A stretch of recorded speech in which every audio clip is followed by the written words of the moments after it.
সচিবালয়ের কর্মচারীদের উপর বেশি আঘাতটা আসছে, কারণ সচিবালয় মানে অর্থাৎ মন্ত্রী তার আমলা কোনো দয়ার কাজ নয়, বকেয়া দিয়ে হকের পাওনা এবং সুপ্রিম কোর্ট বলেছে যে ইটস এ ফান্ডামেন্টাল রাইট।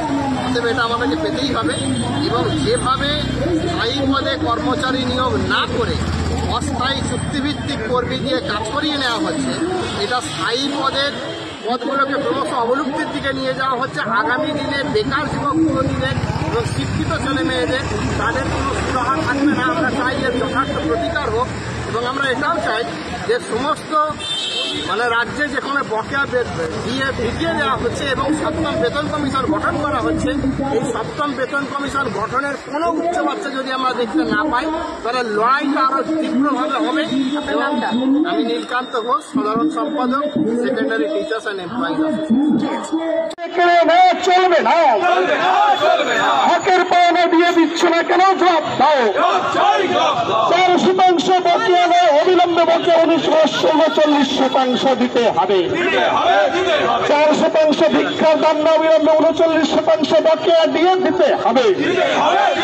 অবিলম্বে সপ্তম পে কমিশন ঘোষণা করতে হবে।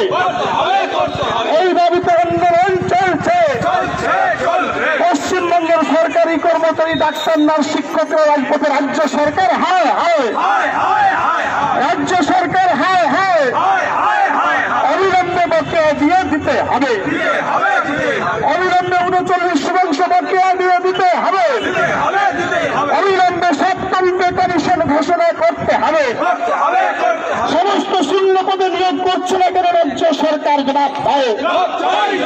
অবিলম্বে কোনো দয়ার কাজ নয়, বকেয়া দিয়ে হকের পাওনা এবং সুপ্রিম কোর্ট বলেছে যে ইটস এ ফান্ডামেন্টাল রাইট।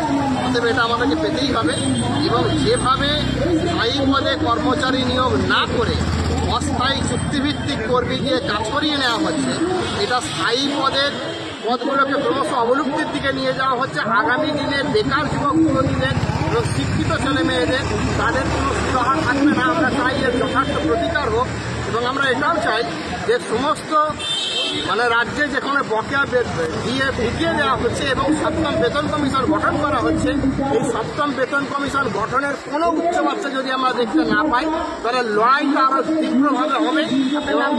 আমি নীলকান্ত ঘোষ, সাধারণ সম্পাদক, সেকেন্ডারি টিচার্স অ্যান্ড এমপ্লয়িজ।